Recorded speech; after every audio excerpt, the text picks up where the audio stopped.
Welcome to Politics Done Right. I am your host, Egberto Willies. This is the progressive program that will take the mystery out of politics. This is the program that will encourage you to make sure government becomes we the people. Whether you are liberal, conservative, or otherwise, you get to air your point of view. Remember, you can also send me a tweet to EGBERTOWILLIES.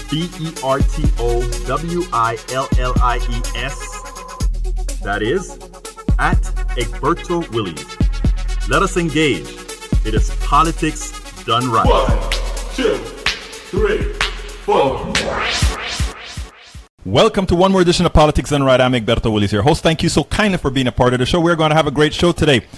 Isn't it great what's happening in West Virginia? Isn't it wonderful what's happening in West Virginia? Something that hadn't been happening in this country for a very, very long time. What am I talking about? Well, the title of the show, you guys know what it is. It is time that the American workers start huge national strikes. As you know, we've been complaining about wage stagnation. We've been complaining about people not getting the wages that they need. They're not getting what they're supposed to do. Welcome aboard, James Dawson Benson. Welcome aboard.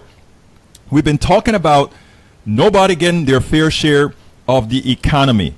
Well, the reason why, again, has been no negotiating power, supposedly, from the people, the workers. Well, it is time for the workers to get together, and when they get together, simply do exactly what they're doing in West Virginia. And by the way, folks, West Virginia, those teachers that are striking in West Virginia, they will be successful. They gave them their 5%, but the Senate, of course, trying to hold back. They don't want to have a 100% win for the union. They decided that they were going to hold back, and what they're doing is they're trying to make those guys fight for that other percentage point. But guess what the teachers in West Virginia are doing? The teachers in West Virginia are saying, no, we hold strong. We are the ones that are doing the work. We are the ones that are educating the people. We are the one that's moving society to the next level. Well, look, I think everybody who has the ability to or the wherewithal to should go out there and find out. And I'm sorry that I don't have the link at my site right now, but let's help those teachers in West Virginia in whatever manner we can. Because you know what? Together it's what it's going to take for us to beat the plutocracy. Together is what's going to take for us to really take back the part of the economy that belongs to the masses. It doesn't belong to the Koch brothers. It doesn't belong to to Trump. It doesn't belong to all the multi-billionaires. Because remember, all the billions that these folks have, really, how did they get them again?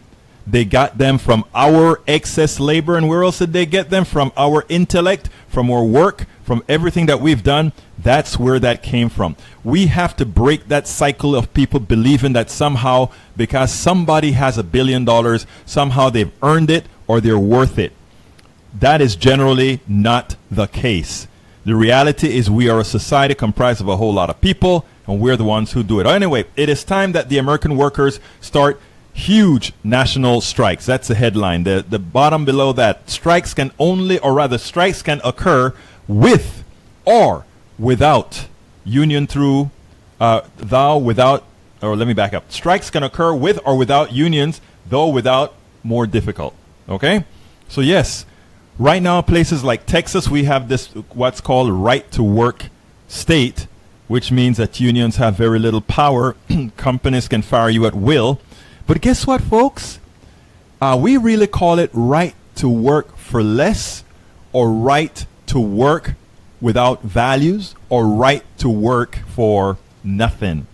That's what we have in those states that claim they have right to work states. You notice how good the right wing is at naming things? In other words, everywhere you go, it's a right to work. You have the right to work anywhere. But in places like Texas and I think Kansas and other places, they call these right to work states. It almost sounds like these states are better than the other ones because you have the right to work. There are no unions in there. And unions, are going to take away your right to work. No, unions don't take away your right to work.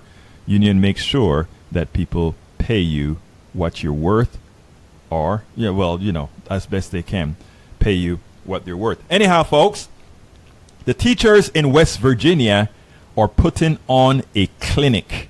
I love to see it. They are putting on a clinic, folks. The strikes throughout the entire state will yield results. A lot of people think strikes a lot of times don't work. This strike is going to work. They are going to get exactly what they're asking for. It is something that American workers throughout the country should heed. Do not allow petty divisions to prevent organized actions against the plutocracy. I repeat, do not allow petty divisions to prevent organized actions against the plutocracy. That is what they use against us. They create all this friction between people, classes, races, cultures, religions.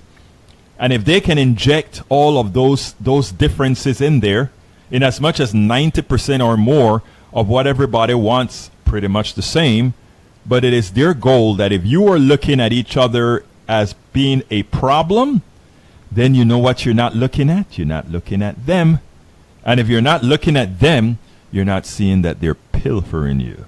Very important that we keep these concepts and we understand that, because it is all, folks, it is all a game played by a few to control the many.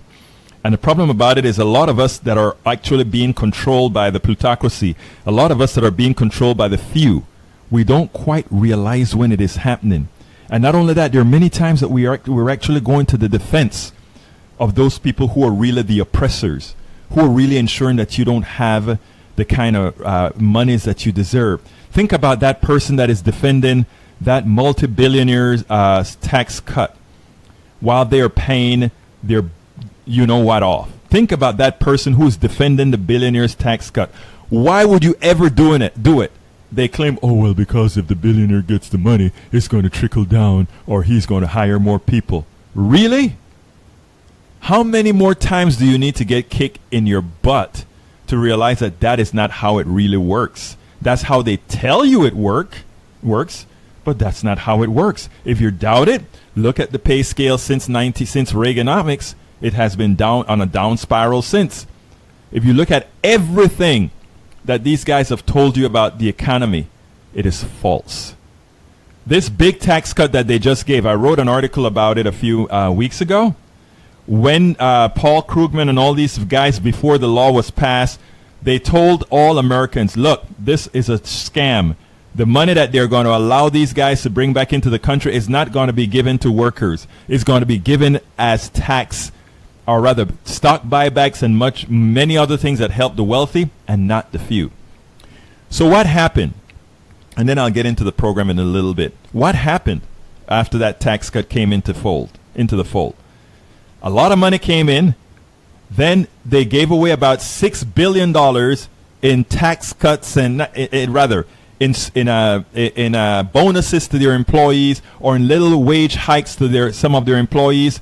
And then the media picked that up and say, hey, the tax cut is working. Look at what's going on. These companies are trickling it down. Well, the numbers are in, folks. It was about $6 billion given away to the workers, and that is minute. See those workers that you saw on TV getting a $1,000 bonus or a $500 bonus or something? That is so minuscule. With the millions of workers that we have in the United States, that was so minuscule. But the media played it up as if it were a big thing occurring to make you believe that that is what was happening because of the tax cut. But guess what happened immediately after the tax cut? The stock buyback started and all these other issues, and there was over $160 billion that went into stock buybacks and other cuts or other monies transferred to the wealthy. So $6 billion to put on a commercial that says, hey, we're giving some money away, but $160 billion really going to whom? The wealthy people. We have to, folks, stop believing what they're telling us. We have to stop watching ABC, CBS, NBC, and all these stations, believing that somehow these guys have your interest and foremost your interest at hand. It's not true. Who's paying for ABC, CBS, NBC, MSNBC, CNN, all these guys? Corporations. So therefore, as good as Rachel Maddow is, as good as Chris Hayes is, as good as O'Donnell is, as good as all these guys on CNN are, as good as they are, they have their limitations.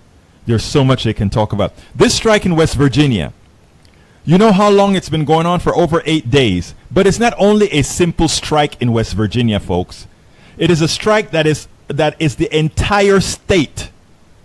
All the teachers in every school district in the state of West Virginia are on strike. If you had the employees of an agency or agencies in an entire state that were on strike, don't you think that would be almost starting the news every day on mainstream media? That they were effective. They were effective in getting all these people striking at the same time. That is power. And that is why they're going to win. Because they did it. But you know why it hadn't made the news in the volume that it should? Because they're scared. They are scared. Folks, please remember to share these programs. Before you do anything else, please share. As you watch it, share right away. It's important, it is imperative that we share the program so that we can extend the reach. Remember what I just said. All this news should be widely shared, or should be widely on the networks and the cable news. But you're getting very small coverages of it. And the reason why is they cannot afford for what they would call a cancer, what we would call a benevolent growth to grow. It is so important for this to grow. That's why when I saw this, I said, you know what, today is going to be strike. Today is going to be, this is how you make the change. We've been asking the politicians to change the rules. The politicians have said no. The politicians have said, we work for the plutocracy. Whoever gives us that big bunch of money, that's who we work for. And therefore, that is who we're going to pay or support.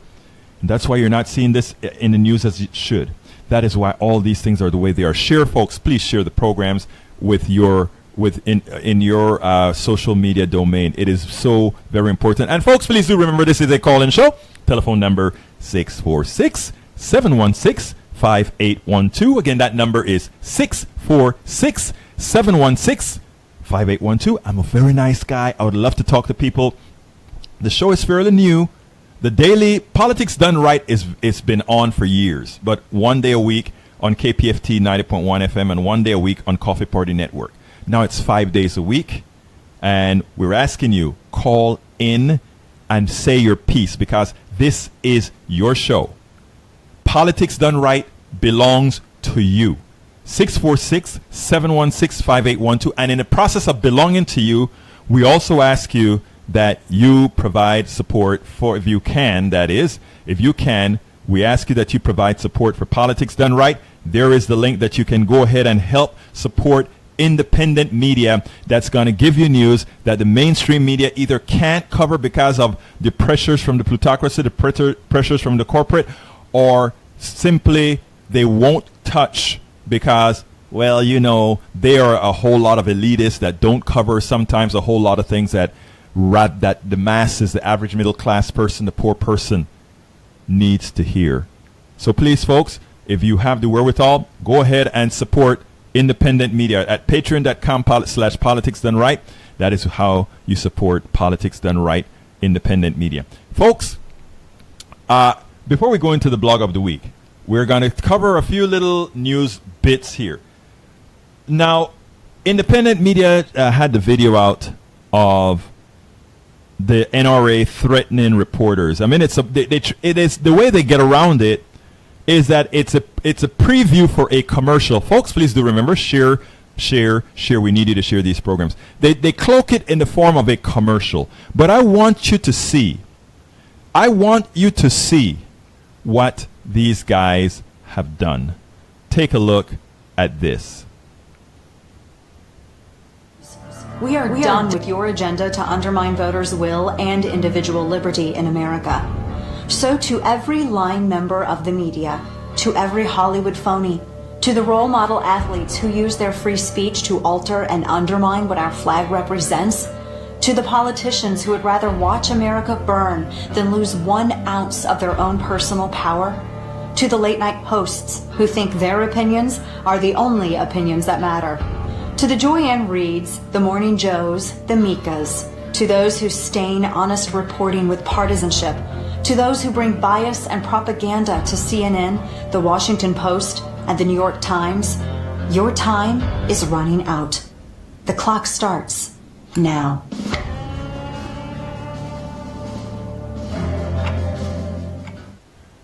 Now, I hope you guys saw that. For those who are on Blog Talk Radio on the network, I hope you heard that. That is a threat. And if you notice, they called out reporters, Joyanne Reed, CNN, and a few others by name. That message was meant for the people that listen to that network. That they were calling out reporters by name. They're telling their crazies on the right. And notice I said crazies because most people on the right, yeah, they may have bad views, they may have bad ideology, they may have all these bad things, but they're not going out there to shoot anybody or to hurt any one of these journalists. But what she did there, what that woman did there, was to try to activate the crazy person with the expectation not that they necessarily going to go kill one of these people, but with the expectation that they will put the fear into Joyanne Reed and a few others so that maybe they'll mitigate or maybe they'll change the way that they report on the gun lobby. These people actually believe that that is going to make a difference. Folks, you need to, first of all, complain about these issues with the FCC because as I see it, that was a threat made on national TV. Again, that was a threat made on national TV, and that should not stand. That should definitely not stand. But folks, before that, I have one more little tidbit here. Raw Story reports, and this one is dear to my heart. Anybody who knows who I am knows that I am originally from Central America. Specifically, yo soy de Panamá. Soy panameño. I'm originally Panamanian. I'm a U.S. citizen now, so for all the right-wing folks that are listening to me, don't try to come out here and deport me because you can't deport me. I'm a legitimate U.S. citizen. I've got my papers, but I'm originally from Central America, Panama. Now, here's the deal. This story was dear to my heart. The last time I went home, last year I saw that Trump had his tower there, and, well, I thought it was Trump's tower, but you know what it really is. It's somebody else's tower with Trump's name on it. But anyhow, it was disappointing to see that there was something Trump in Panama. Pero escúchame, listen to me. Raw Story reports the Trump organization was formally evicted from the Trump International Hotel in Panama on Monday morning, and the building's owner wasted no time in taking down Trump's name. As ABC News reports, Trump organization staffers were forcibly removed by police from the building on Monday amid a fight with owner Orestes Fintikilis over management of the hotel. I am the owner, Fintikilis taunted to staffers as they were led out of the building. Love and peace. Fintikilis then sat down at the hotel's piano in its lobby and played a song that included the lyrics, "Fascism will not prevail." Even in Panama, they know the guy's a fascist. Fascism will not prevail. And as the final humiliation, Fintikilis ordered Trump's name to be ripped off of from the outside of the hotel. Check out ABC News video coverage on the site, and I'll have a link to that at later time. But folks, do you know what time it is? Here we go. It's time for the weekly blog post.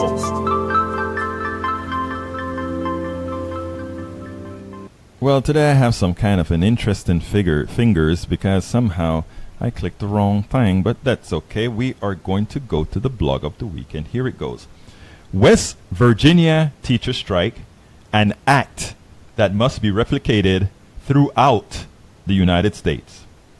West Virginia teachers are on strike for, guess what? More than a week now. And is that impressive or what? I mean, let me tell you something. For those of us who are activists, for those of us that are activists, when we see a strike like this throughout the entire state, holding firm, demanding what they asked for, and ensuring that they are not leaving till they get what they asked for, because what they asked for was not out of line, and the state had the resources, or should have the resources to pay them. If they don't keep giving those tax cuts to people that don't deserve it, didn't earn it, or any of that, or anything of that sort. But anyhow, here we go. It is exciting watching the teachers in West Virginia assert their worth by a well-deserved pay increase. It seems like their strike will be ultimately successful. I continue to say it seems like the strike is going to be ultimately successful. I am 99% sure they're going to get the full 5%, because they really deserve more. And the truth of the matter is, the people of West Virginia should march and say, those people that are with our kids many times longer than we are deserve a whole lot more pay. I'm a complete advocate of teachers, like nobody's business. I think teaching is one of the most noble professions. I think teaching is one of the most important positions, and as such, I think they deserve much better pay. Hell, they deserve better pay than brokers, bankers, and stock option. All these folks, they deserve better pay than these guys, because they do that much more for society. What they do for society is calculable. What a lot of these guys that push paper, what they do for society, I mean, it's much of it is useless. It's just a matter of using money, manipulating instruments so that they can make money from doing very little, from doing nothing. So teachers, you have my heart. Teachers, you deserve all the pay increases that you are going to get. And if we all get together as solidarity, you will get quite a bit more. The West Virginia teachers are employing an excellent tactic that is sure to garner widespread support, in that they are showing the humanity that comes with their profession. You know what they're doing? In as much as they're on strike, they give the kids homework.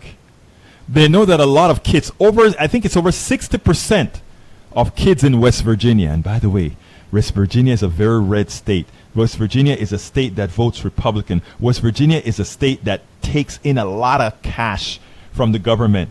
They don't give back a lot. They get a lot of, it's a poor state. So when they talk about the takers and the makers, it's amazing that the takers that they claim are the ones who are keeping them in business, meaning keeping Republicans in business, and as much as Republicans look down at them as takers. But you see, they don't know that, because their news media don't quite tell them, when you hear the Republicans speak that way, you know they're speaking about you, right? They don't. Because they allow the Republicans to continue to cloak their message on culture. They make their message look cultural, and since these people in West Virginia are mostly of the majority culture, and they cloak, and the Republicans cloak everything that they're doing as if those other people are the ones taken from you, all the bad things Republicans say don't apply to them in West Virginia. And that is because of horrendous and terrible analysis by the media. Henceforth, why you need independent media. I don't only do this, but in the blogging that I do, that gets across not only liberal sphere, but both the middle and the right sphere.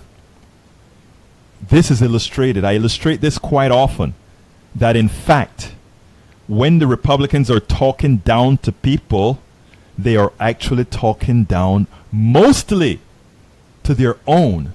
Because you see, the Democratic base in general, again, in the aggregate, is wealthier than the Republican base in the aggregate, in the masses.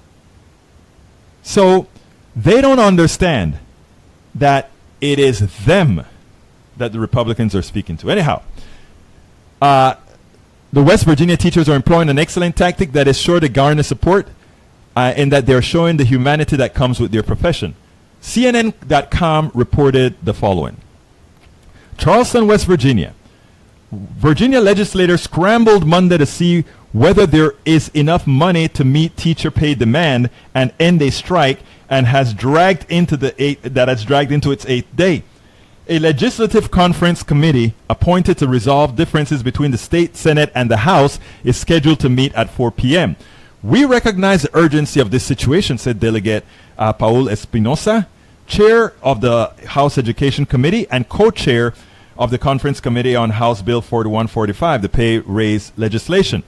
Governor Jim Justice and the union leader last week agreed that teachers and service personnel would receive a 5% raise. So you see, the governor already agreed, and the Congress, their state Congress already agreed. The House approved the proposal, but the Senate passed a 4% raise. Oh, they didn't want a win for they know that they are going to lose, but they didn't want to give an outright win to the union. So what they figure is, let's say 4% and let's fight for it and see if ultimately they take it as, well, we got most of what we want. We got 80% of what we want. That's a win. No. Union leaders say the teachers won't return to work until they get their 5% raise. The dispute is whether the money is there to pay teachers. Are you kidding me? Whether the money is there to pay the teachers in West Virginia? Come on, folks. Democrats in the legislature say new revenue projections show the money is there, and that 5% raise would amount to $13 million more dollars in spending than a 4% bump. The situation has evolved very quickly in recent days, and we want to make sure committee members have a full array of accurate information available to make a well-informed decision, Espinosa said. To accomplish that, we have instructed our respective finance committee staffs to pull data and put together the necessary fiscal information, and have separately reached out to the governor's office staff to ask for more budgetary information from the executive branch. Let me stop for a while before I go back into the rest of the blog. Why? Why are we concerned about money when it comes to teachers? Why is it that we're concerned about monies for teachers making $45,000 a year? Subsistence living. Why? Politicians can always find money to pay for wars and military, all of the times. If they need to go drop a bomb, if they have the money, they spend it. If they don't have the money, they print it. Why? Because it is an essential service. If they believe that that survival is existential, that going into that war is existential, they do it. Paying teachers is existential for the education of this country, and teachers that are not paid well will ultimately go somewhere else, except for those who just have such a love for the profession that they can somehow continue and still survive. But folks, your politicians can always find money for things that doesn't have to do with humanity. Think about it. They never have problems for things having to do with military equipment that they buy, with things that don't necessarily help the masses, but help a few. They're always ready for that. They can always find money somewhere. And the next thing that they always come and say is, well, we'll have offsets. So if they spend money here and they give some money there, they want offsets. Offsets mean they take the money from somewhere else. And where do they normally take the money from? They normally take the money from programs that affect the middle class. They normally take it from monies and programs that affect the poor. Where's the heart? Where is the where's the civility? I think it is. I am probably going to try to play something that I've been putting out there from Oprah, but I'll try to get that in there in a little bit. But anyhow, the West Virginia strike must be a catalyst of things to come. We want that strike to be a catalyst for things to come. Folks, please do remember, share these programs. That's the only way we're going to get the change that we must have. So I periodically break in and say that because people come and go. We need you to share these programs so that everyone will get enlightened. Remember, our mainstream media, MSNBC, NBC, and all these others, very rarely do they tell you the full story. What are you going to get here? The full story. The full story, and not only that, we're going to tell you things that more than likely they can't, because they owe their existence to the people who advertise on their networks. Remember that. They owe their existence to people who advertise on their networks, and as such, they can't quite do what they should and must be doing. Folks, so please go ahead. We ask you to do two things. Share these programs wildly. Everywhere that you can. It's so important. And also, do remember to support these programs to make sure we stay in existence. We serve a purpose. In the case of Politics Done Right is not only it's not only on air. We're on air here. We're on Pacifica Network on FM, but we're all over the place. But most importantly, we are what you call activist journalists. Activist journalists, the ones that go out there in the field and make sure that we report what isn't being reported many times throughout the country on various networks. We do this at Daily Coast. I'm one of the editors at Daily Coast, so we put a lot of this information out there as well at Op-Ed News and a lot of other rags that are not constrained by what you see on cable. Let me continue with the blog. This West Virginia strike must be a catalyst. It must be a catalyst for things to come, folks. We are going to have a big win. And this win is not going to be popularized on network TV. When these teachers win, they'll tell you. I'm not going to say they are not going to mention it. They'll tell you. What they won't tell you is the significance of what this means. The significance that these teachers are going to win is going to say that when people really get together and show a resolve, they win, because there's more of them than they. And not only that, because the ones who really do the work, the ones who are ultimately deserving, are those teachers. Not the administration, not the politicians, the one that's making this society function. Are you teachers? Are you a teacher? Call me. Are you a teacher in West Virginia? Call me. Telephone number 646-716-5812. I would love to highlight you if you're a West Virginia teacher. 646-716-5812. Before I continue, I have something to play for you. This is very important. I want to play this for you because here is what this Virginia teacher is saying, folks. This is so important. As the state did last week, except more is being taken out of their paycheck to pay for their benefits. As a professional degreed teacher working two jobs, I qualified for WIC and food stamps, and we collected on the WIC. So that's how low teacher pay is here. You know, there were a lot of times where we had to choose between groceries and, health coverage for my family. So this isn't just an issue of a bunch of people squabbling over a little bit of insurance benefits or a little bit of pay. We are really in a bad place here. One potential solution, according to the teacher you just heard from, is perhaps establishing a dedicated tax that would help teachers shoulder the cost of these benefits. What's the state saying about this? Governor Jim Justice has not only signed that 3 or 4% raise, but he's also admitted, yes, teachers are underpaid, and he says this is a step in the right direction, but the state just does not have enough room in the budget to pay for this. Okay, so you heard that teacher. Some of these teachers are working two jobs, and they're still collecting WIC. They're still collecting food stamps because they're just not paid enough. They're just not paid enough. And whose fault is that? Tax cuts. Tax cuts. Cuts that are not warranted. Not high enough revenue sources, because we give everything to the few. We have teachers living like that. Folks that have gone through school, gotten educations, done what they were supposed to do to be a part of society, to be a part of successful society, and that is where they are. And that is not only West Virginia. Yes, West Virginia, I think, has the 48th lowest paid teacher, 48 lowest in the states, lowest paid teachers. But it's not only them. It's all over. It's here in Texas. It's all over. It's all over that we have wage stagnation, and it's all over that these people are making less money and are asked to pay more in health care because we have a system designed to extract from them. And that is a system we have to change. And that is the reason why when I ask you to share these programs, we have to let folks know that things aren't the way that they are announced on TV. They're not the way that they're announced by the politician. Okay?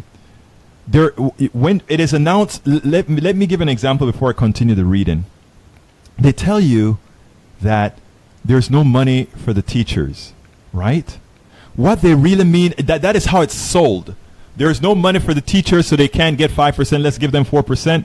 It's going to cost $13 million more to give them the 5%. Wait a minute. How many subsidies have you given to, this is West Virginia, to the coal companies? How much subsidies have you given to the wood companies, to the lumber companies? I can guarantee you that all those subsidies added up to more than $13 million. But you see, giving the $13 million to one person or the $50 million or whatever those subsidies cost to that one or two or three corporations, as opposed to having it spread out to several thousand teachers to allow them an to allow them a dignity in living, is something wrong with that. Where's the morality? That is what we're talking about. But when you hear it on TV, the regular TV, it doesn't come out as the state, the politicians have a moral problem. That is what you need to hear so that you feel that it is a responsibility of the state to raise taxes on those who can afford, those who've been given the tax cuts. Those people need to pay more for those teachers because it is those teachers who made that state, who educated that state. For those employees that are going to work for that lumber company, for that oil company, for that coal company, the taxpayers subsidize the education of the people in such a manner that that company can hire them to do a job. That company then is responsible for paying the taxes to keep an educated state. We all are. But whenever you get to the point where your thought process is somehow your taxes is you are given something and not getting something in return, my God, you have roads, streets. You have the people that make that economy. Absent those people, you can't even sell your coal. So we have to stop feeling sorry for the wealthy guy who somehow needs more so that it can trickle down. Don't trickle it down. You want to give tax cut? Give a check to every person making X amount of dollars in your state. Give them a check. They'll spend that check in the economy right away, and that economy will take off. And you can look at it and say, that's a giveaway, a freebie. No, it's no freebie. You give that money out the way economies work, that'll go right into the economy, circulate. That's why we always talk about a minimum guaranteed pay. Why? Because it makes sense. It's a mathematical equation, folks. And that is what you don't get on TV. On TV, they're going to say, oh, if you give people money, there's going to be... Look, it's a lot cheaper to give money to people, or it's a lot more effective for your economy to just write a check and give it to somebody and tell them go spend it than to give it to a wealthy person who is going to go ahead and bank it and more than likely stick it offshore where it does nothing for the country. We have to keep those... We have to first... Those of us that are activists, right? All of you that are listening to this should be activists, should become activists if you're not. All of you can make a difference. Because most Americans don't know these simple tenets that we're talking about. That giving money, tax breaks absolutely is the worst way to stimulate an economy. Reducing tax is the absolute worst way to stimulate an economy. Why? Because the people receiving the breaks are already people paying taxes. And those taxes then are not going to get immediately placed into the economy. You give somebody some cash, they go buy bread, an extra sandwich, they go to an extra movie, they do a whole lot of extra things that they would not have otherwise done. That is economic activity. When that economic activity increases, the movie theater has to buy more popcorn. The car manufacturer has to buy more steel. The steel manufacturer has to dig more ore. The reason why they don't want to do this, folks, is because of this. They want to have depressed wages. They don't want to lose control of you, the people, right? If I can keep you less employed, lower waged, I have more control over you. If I make you believe that things work the way they tell you it works on TV, you believe it, and then you are okay when they say, but we have to screw a few in order for us to be successful. We have to screw some in order to be successful. You have to screw no one. An economy is human made. We decide how our economy works. Right now, right now, instead of businesses working for the economy, businesses working for society, we are changing our normal humanity to support business. Again, we are changing our natural normal humanity to support business. We've got to stop it. Share, folks. Please share. Share. It is imperative that you share. It is imperative that other people hear the info. Because right now, many believe the crap that they hear on TV. They believe this crazy way that the economy works, that it does not work. They believe that this economy, the way it functions, is the way it should be. It is not. It is not. So it is important that you share. It is important also that you support these programs. And if you have the wherewithal for this particular program, there is how you support this particular program. Patreon.com/politics done right. That is how we make a change. That is how we change America. Telling Americans the truth. You see, they are betting on these networks that you're stupid. They're betting that you don't know what you're talking about. They're betting that you're going to believe everything that they say because they're billionaires and they have suits on. I refuse to do these programs with a suit and tie to try to be somebody that I'm not. I'm an activist journalist out there trying to make a difference. Trying to tell folks we can do it better. We can do better than we're doing here, and we don't have to listen to those who are leading us astray, who are pilfering us, who are taking our birthrights away, who are taking this country piece by piece. Do you know now that they want to control your water? Do you know that they want ownership of the underground aquifers throughout the country, Nestle and all these other folks? Did you know that? Water that it should be free for everybody, coming from the skies. Now they want the corporations, all in their utter need for growth, have to find other avenues of growing. At first, they could take advantage of the indigenous folk. Then they could bring slaves in and they could work the slaves for free. And then they could bring the Chinese in and they could work them to death on the railroad to build things for free or near free. And then they could continue to keep a certain group of people in this country under wraps because they could still extract from them.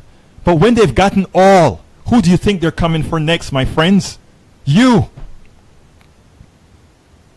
And that is what all of this is about.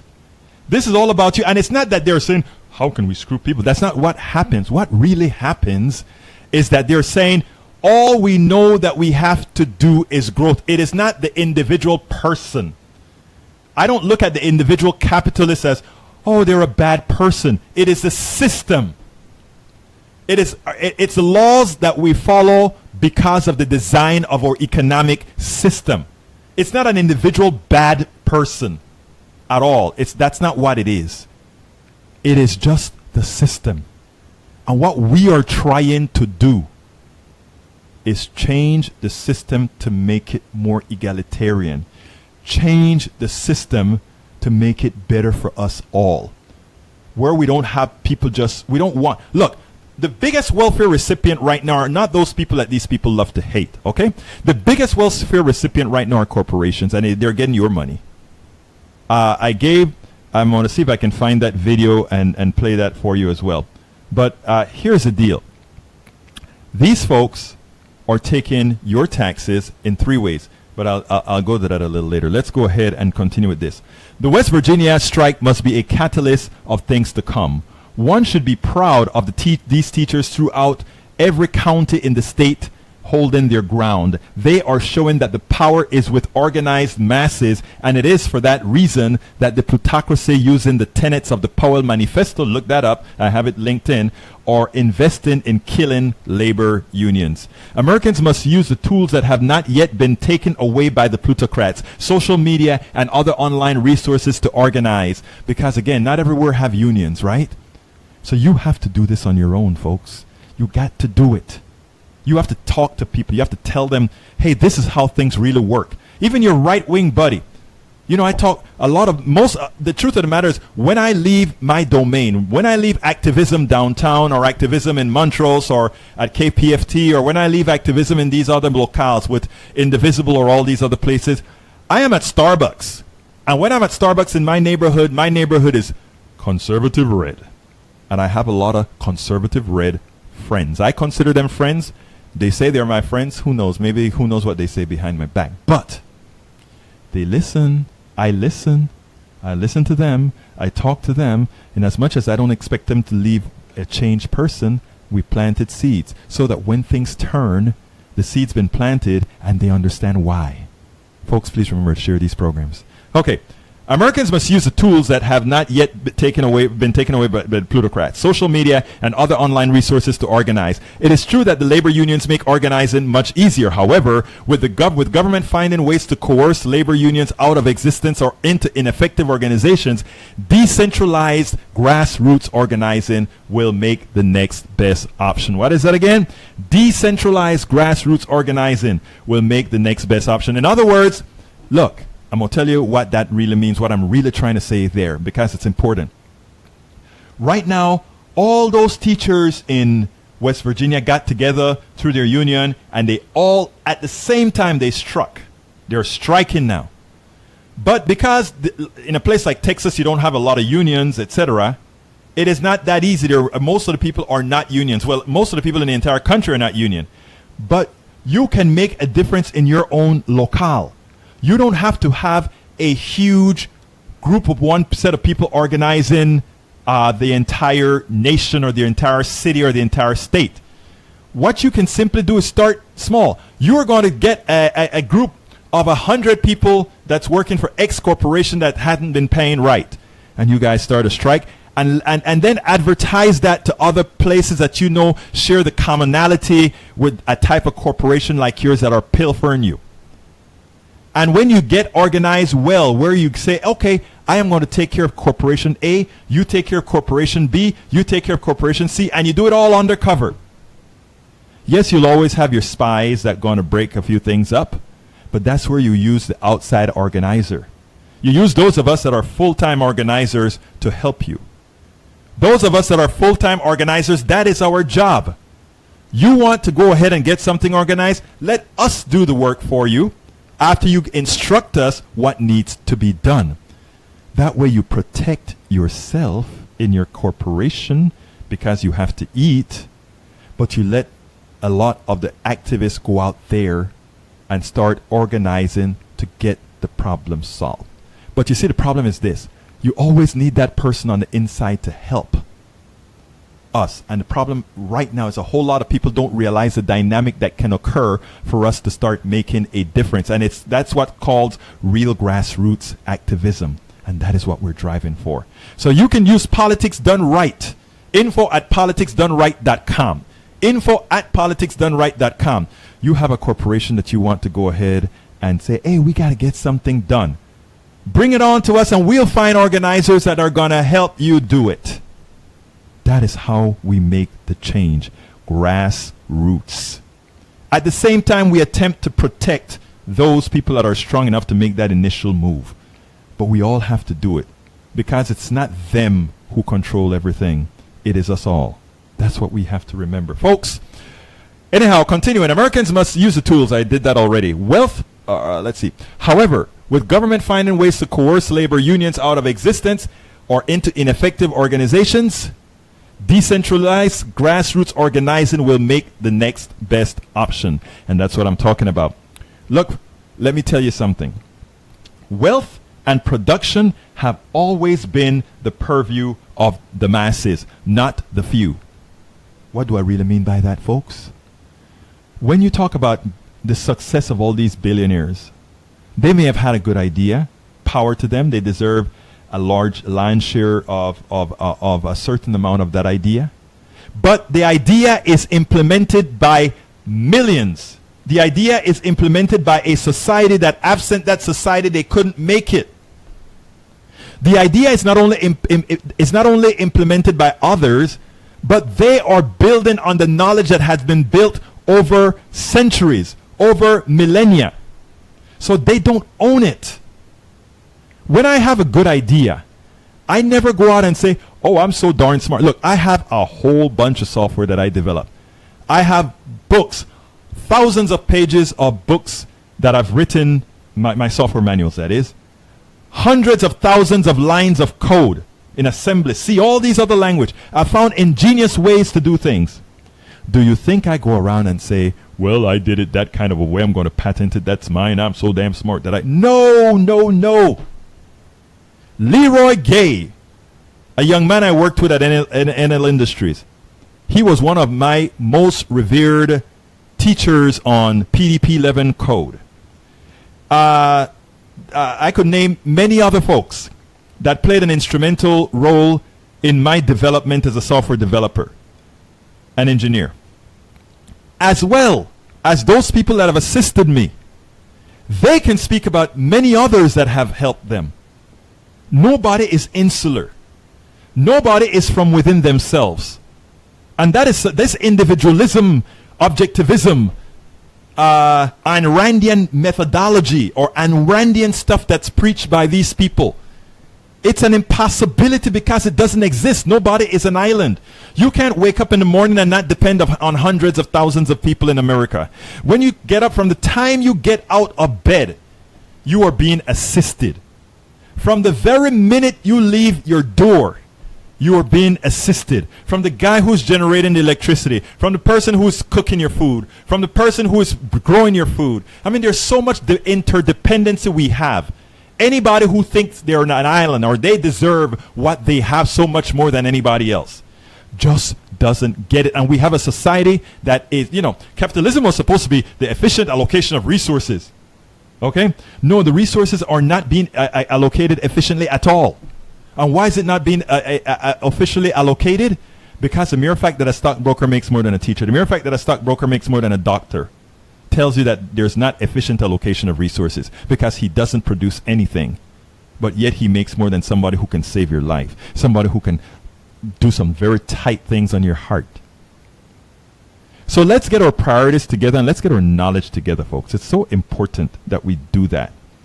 It is so important. And for those of you who've heard me say some of this before, because we get a transient, a whole lot of people coming new and going, you'll hear me repeat these things. Stick with me because there's always some new snippet in there. But these are things that we have to tell people. Please do remember to share these shows. Very important. Wealth and production have always been the purview of the masses, not the few. The plutocracy has instituted divide and conquer ideologies that have kept people from getting together to demand their share of the economy that is rightfully theirs. Yeah, that's what I just said in effect.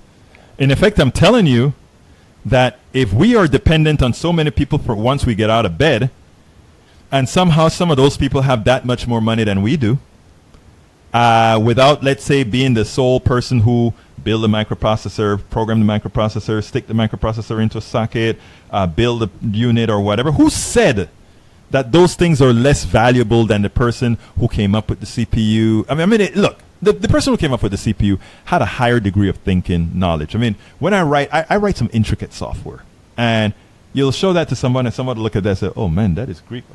How comes that? I mean, that is understandable. And yes, that may require a degree more money, and also the reason why maybe to kind of get folks to do the hard work that it takes to be able to develop that type of software, to be able to develop these type of programs. So you want innovation.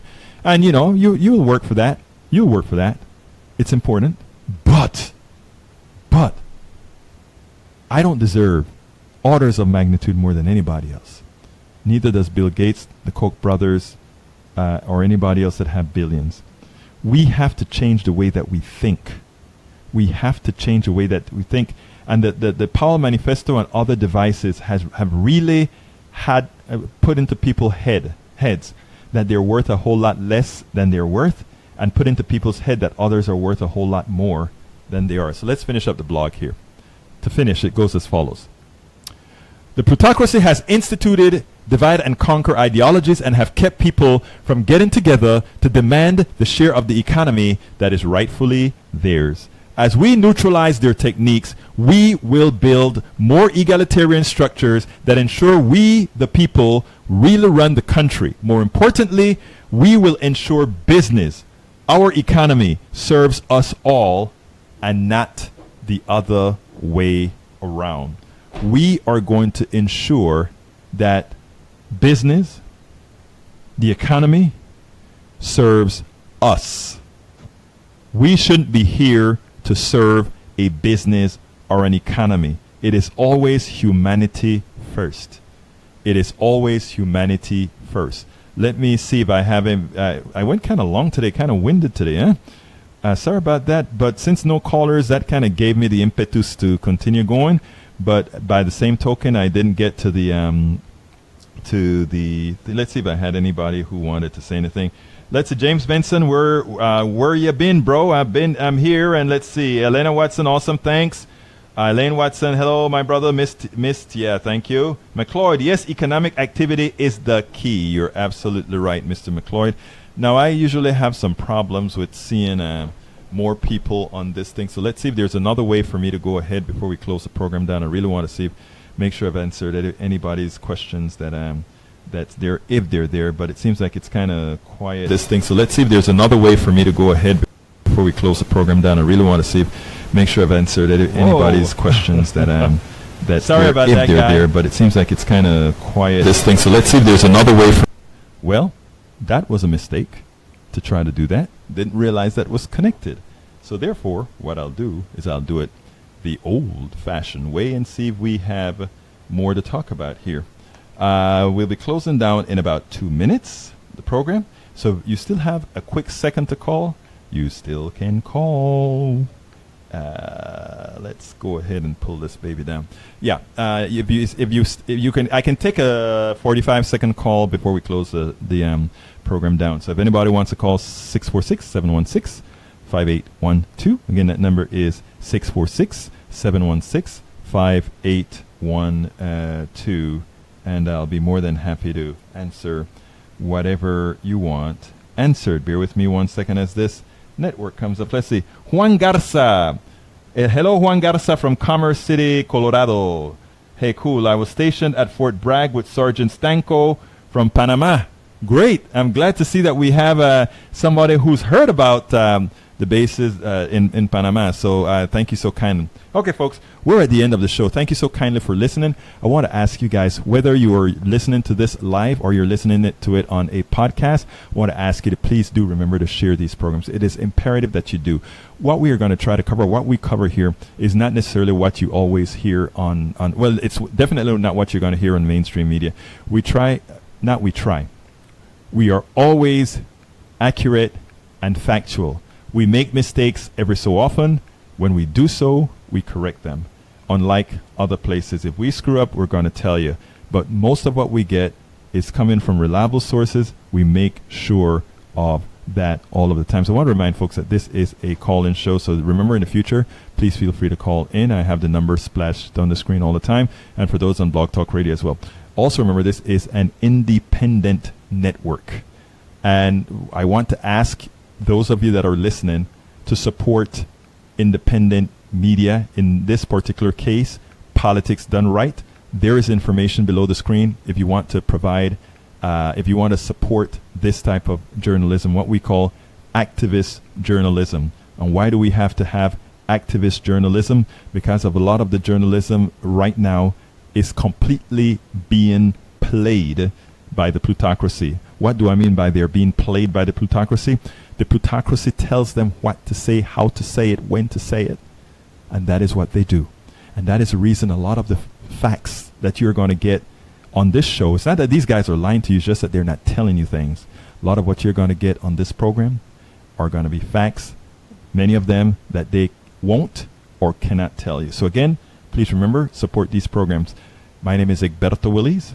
This is Politics Done Right. Thank you so kindly. I do appreciate every single person that has listened to all of it, some of it, most of it, a little of it. What I do ask you to do is to go ahead and share it wildly, not only on social media, but you found the part that you like, go ahead and send it to a friend of yours. If you want extracts of this show, in other words, if you want me to cut certain parts out because there's something that we've said that you want known widely, we'll do so as well. We take requests. info@politicsdoneright.com. info@politicsdoneright.com. Again, I'm Egberto Willies. This is Politics Done Right. You guys have a wonderful rest of the day.